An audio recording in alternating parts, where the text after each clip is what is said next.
Marxist communist party ദേശീയ തലത്തിൽ വളരെ ഗുരുതരമായ ഒരു സ്വത്വ പ്രതിസന്ധിയിലൂടെയാണ് കടന്നു പോകുന്നത്.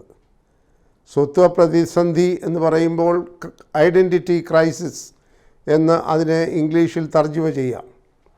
ഒരു ദേശീയ പാർട്ടി എന്നുള്ള അംഗീകാരം പോലും നഷ്ടപ്പെടാൻ സാധ്യതയുള്ള അതിർവരമ്പിൽ എത്തിയാണിപ്പോൾ മാർക്സിസ്റ്റ് കമ്മ്യൂണിസ്റ്റ് പാർട്ടി ഇന്ത്യയിൽ നിൽക്കുന്നത്. ഈ പ്രതിസന്ധിയിൽ നിന്ന് അവർക്ക് കരകയറണമെന്നുണ്ടെങ്കിൽ വരാൻ പോകുന്ന പാർലമെൻറ്റ് തിരഞ്ഞെടുപ്പിൽ ആവുന്നത്ര സീറ്റുകൾ നേടിയെടുക്കണം. ഇപ്പോഴത്തെ രാഷ്ട്രീയ സാഹചര്യം എല്ലാവർക്കും അറിയാം. മാർക്സിസ്റ്റ് കമ്മ്യൂണിസ്റ്റ് പാർട്ടിക്ക് കേരളത്തിന് പുറത്ത് ഒരു സംസ്ഥാനത്തും സ്വന്തം നിലയിൽ കാര്യമായ സ്വാധീനം ഇല്ല. അങ്ങനെ വരുമ്പോൾ അവർക്ക് ആകെ പ്രതീക്ഷ അർപ്പിക്കാവുന്നത് ഈ കേരളം എന്ന് പറയുന്ന കൊച്ചു സംസ്ഥാനം മാത്രമാണ്. ഇപ്പോൾ തന്നെ അറിയാം, കേരളത്തിൽ നിന്നായിട്ട് പോലും കഴിഞ്ഞ പാർലമെൻറ്റിൽ ഒരേ ഒരു പ്രതിനിധിയാണ് അവർക്ക് ഉണ്ടായിരുന്നത്, അല്ലെങ്കിൽ തിരഞ്ഞെടുക്കപ്പെട്ടത് ആലപ്പുഴയിൽ നിന്നും. ഈ പ്രാവശ്യം അതിൻ്റെ ഒരു പരിഹാരം എന്ന രീതിയിൽ കേരളത്തിൽ നിന്ന് ആവുന്നത്ര സീറ്റുകൾ നേടിയെടുത്ത് പാർട്ടിയുടെ ദേശീയ പദവി പോലും നഷ്ടപ്പെടാതെ കാത്തു സൂക്ഷിക്കുക എന്ന ഭഗീരഥ പ്രയത്നത്തിൽ ഏർപ്പെട്ടിരിക്കുകയാണ് പാർട്ടി. അതിൻ്റെ ഭാഗമായിട്ടാണ് ഏറ്റവും ഒടുവിൽ പുറത്തു വരുന്ന വാർത്തകൾ, എന്തു വന്നാലും ശരി ഏറ്റവും കരുത്തരെന്നവർ കരുതുന്നവരും പാരമ്പര്യമുള്ളവരും പഴക്കം ചെന്നവരുമായിട്ടുള്ള ചില രാഷ്ട്രീയ നേതാക്കന്മാരെ അവർ പാർലമെൻറ്റിൽ തെരഞ്ഞെടുപ്പിൽ മത്സരിക്കാൻ അവർ നിർബന്ധിച്ചുകൊണ്ടിരിക്കുന്നു എന്നതാണ്. അതിൽ പ്രധാനമായി ഇപ്പോൾ പറഞ്ഞു കേൾക്കുന്നത് കേന്ദ്ര കമ്മിറ്റി അംഗങ്ങളായ Shri A Vijayaraghavan, Shri A K Balan, Shrimati K K Shailaja, doctor Thomas Isaac എന്നിവരുടെ പേരുകളാണ്.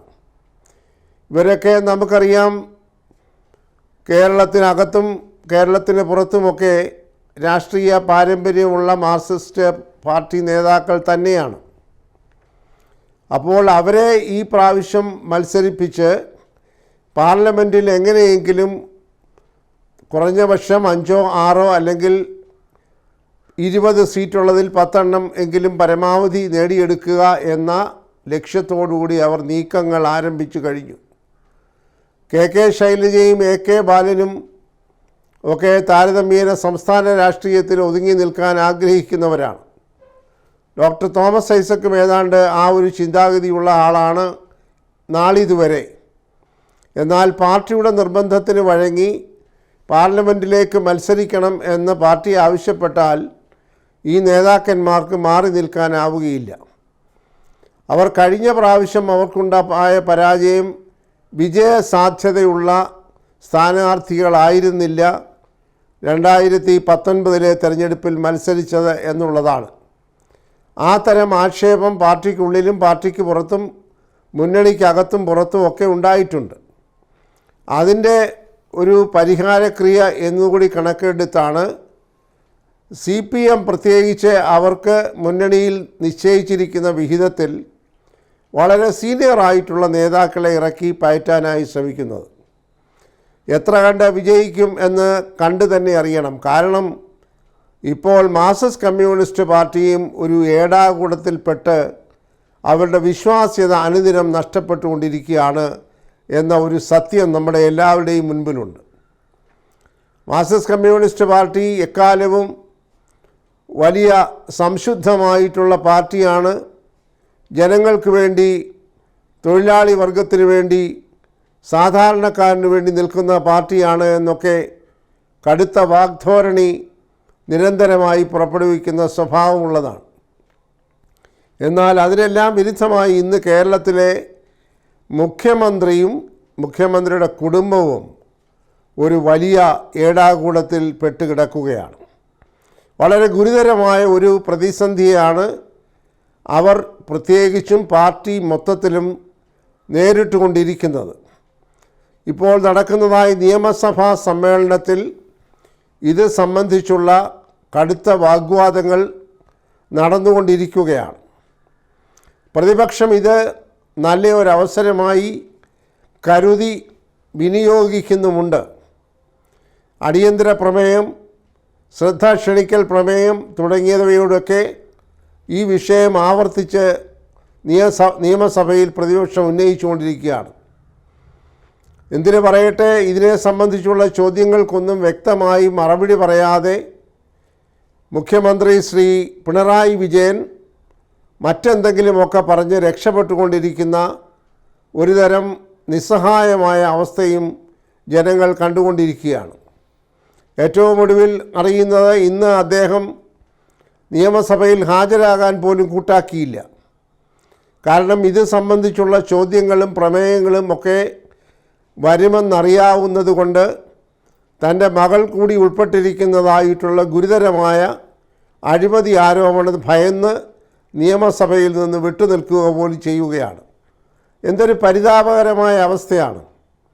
അദ്ദേഹം ഇടയ്ക്കിടയ്ക്ക് കൈകൾ ഉയർത്തി പറയും, എൻ്റെ കൈകൾ ശുദ്ധമാണ്, ഞങ്ങൾ ഒരിക്കലും ഒരു തെറ്റും ചെയ്യുന്നവരല്ല, ഞങ്ങളെപ്പോഴും ആർത്തിയില്ലാതെ നിസ്സംഗമായി ജനങ്ങൾക്ക് വേണ്ടി പ്രവർത്തിക്കുന്നവരാണ് എന്നൊക്കെയുള്ള വാചകം ധാരാളമായി ഈ അടുത്ത സമയത്ത് അടിച്ചുകൊണ്ടിരിക്കുകയാണ്. എന്നാൽ അതിനൊക്കെ വളരെ വിരുദ്ധമായിട്ടാണ് കാര്യങ്ങൾ ഇപ്പോൾ നീങ്ങുന്നത്. തൻ്റെ മകൾ ശ്രീമതി വീണ ബാംഗ്ലൂരിൽ നടത്തിക്കൊണ്ടിരുന്നതായ എക്സാലോജിക്കും കൊച്ചിയിലെ ഒരു കരിമണൽ വ്യവസായിയായ കർത്തായും തമ്മിലുള്ള അവിഹിതമായിട്ടുള്ള സാമ്പത്തിക ഇടപാടുകളെക്കുറിച്ചുള്ള അന്വേഷണം വലിയ ഒരു ഘട്ടത്തിൽ ഇപ്പോൾ എത്തി നിൽക്കുകയാണ്. നേരത്തെ തന്നെ ആദായ നികുതി വകുപ്പിൻ്റെ ചില കണ്ടെത്തലുകൾ പ്രകാരം 1.74 കോടി രൂപ മുഖ്യമന്ത്രിയുടെ മകളായ ശ്രീമതി വീണ വിജയൻ യാതൊരു സേവനവും നൽകാതെ CMRL എന്ന് പറയുന്ന കരിമണൽ കമ്പനിയിൽ നിന്ന് പ്രതിഫലമായി പറ്റി. അതിനെ സംബന്ധിച്ചുള്ള വസ്തുതകൾ വെളിച്ചത്ത് വന്നപ്പോൾ ഇൻകം ടാക്സ് റെഗുലേറ്ററി കമ്മിറ്റി അത് കണ്ടുപിടിക്കുകയും അത് യാതൊരു സേവനവുമില്ലാതെ അവിഹിതമായി നേടിയതാണെന്ന് അവർ വിധി എഴുതുകയും ചെയ്തു. മാത്രവുമല്ല, CMRL എന്ന് പറയുന്ന ഈ കമ്പനി ഈ എക്സാലോജിക് എന്ന വീണ വിജയനുമായി ഉണ്ടാക്കിയിരിക്കുന്ന ഉടമ്പടി പോലും ലംഘിച്ചുകൊണ്ടുള്ള സാമ്പത്തിക ഇടപാടുകൾ നടത്തിയെന്നുള്ള ആരോപണവും പൊതുവെ രംഗത്ത് വരികയും അതിൻ്റെ പേരിൽ നടപടികൾക്ക് വിധേയമാവുകയും ചെയ്തിരിക്കുകയാണ്. അത് കഴിഞ്ഞ് ഏതാണ്ട് എല്ലാം തീർന്നു എന്ന മട്ടിൽ ഇരുന്നപ്പോഴാണ് രജിസ്ട്രാർ ഓഫ് കമ്പനീസ് രംഗത്ത് വരികയും അവർ അന്വേഷണം നടത്തി വളരെ ഗുരുതരമായ ചില വീഴ്ചകൾ കണ്ടെത്തുകയും ചെയ്തത്. രസകരം എന്ന് പറയട്ടെ, ഈ ആരോപണങ്ങളൊക്കെ ഉണ്ടായപ്പോൾ തന്നെ ഈ കമ്പനി അടച്ചുപൂട്ടി ആരുമറിയാതെ ശ്രീമതി വീണ വിജയൻ ബാംഗ്ലൂർ വിട്ടു. അതിൽ തന്നെ ദുരൂഹതയുണ്ട്.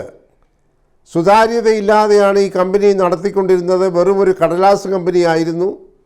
അതിലൂടെ കള്ളപ്പണം പോലും വെളുപ്പിക്കാൻ ശ്രമിച്ചിട്ടുണ്ട് എന്ന ആരോപണവും പുറത്തു വന്നിട്ടുണ്ട്. ഇപ്പോൾ കമ്പനി നിയമം അനുസരിച്ച് രജിസ്ട്രാർ ഓഫ് കമ്പനീസ് ഇപ്പോൾ ഗുരുതരമായ ഈ ആരോപണങ്ങളുടെ പേരിൽ രണ്ടാമതൊരു അന്വേഷണത്തിന് ഇറങ്ങി പുറപ്പെട്ടിരിക്കുകയാണ്. ആ കമ്പനി നിയമം അനുസരിച്ച് ഈ വളരെ സീരിയസ് ഫ്രോഡ് ഇൻവെസ്റ്റിഗേഷൻ ഓഫീസാണ് SFIO എന്ന് പറയുന്ന ഒരു വളരെ ക്വാസി ജുഡീഷ്യൽ അധികാരമുള്ള ഒരു കേന്ദ്ര ഗവൺമെൻറ് അന്വേഷണ ഏജൻസി ഇപ്പോൾ ഈ അന്വേഷണം ഏറ്റെടുത്തിരിക്കുകയാണ്. അവർക്ക് സാധാരണ അന്വേഷണ കമ്മീഷനേക്കാളൊക്കെ വളരെ ഉയർന്ന അധികാരങ്ങളുള്ളവരാണ്.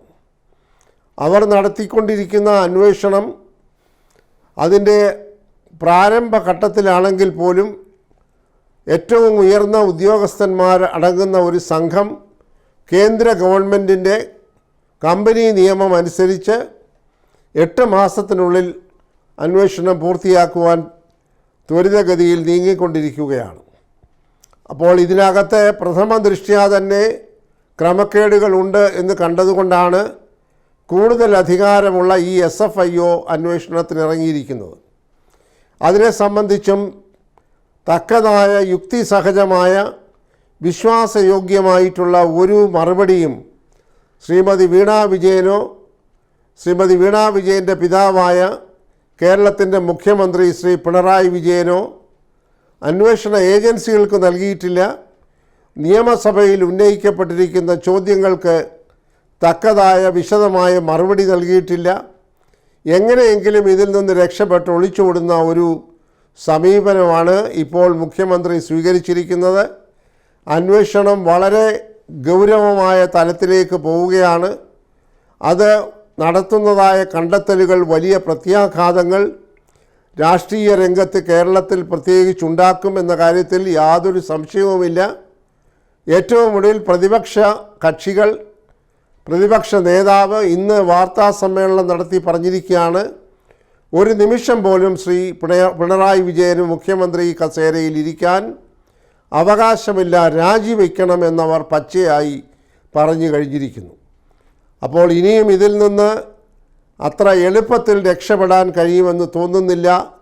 അങ്ങനെയുള്ള ഒരു പരിതസ്ഥിതിയിലാണ് ഈ പറയുന്ന അന്തം വിട്ടുള്ള ഈ പ്രവർത്തനങ്ങൾ പാർലമെൻറ്റ് തിരഞ്ഞെടുപ്പിൻ്റെ പശ്ചാത്തലത്തിൽ നടത്താനായി അവർ ആലോചിക്കുന്നത്.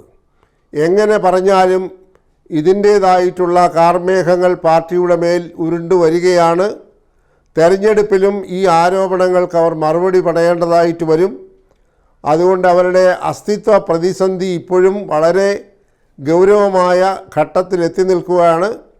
ആ പാർട്ടിക്ക് ദേശീയ അംഗീകാരം പോലും നഷ്ടപ്പെട്ടു കഴിഞ്ഞാൽ ഭരിച്ച് പശ്ചിമ ബംഗാളും ത്രിപുരയും നഷ്ടപ്പെടുത്തി കേരളത്തിൽ മാത്രം അവശേഷിക്കുന്ന ഈ പാർട്ടിക്ക് എന്ത് ഭാവിയാണ് ഉണ്ടാകാൻ പോകുന്നതെന്ന് വളരെയേറെ ആകാംക്ഷയോടുകൂടിയാണ് പൊതുസമൂഹവും മാധ്യമങ്ങളും രാഷ്ട്രീയ കക്ഷികളും നോക്കിക്കൊണ്ടിരിക്കുന്നത്.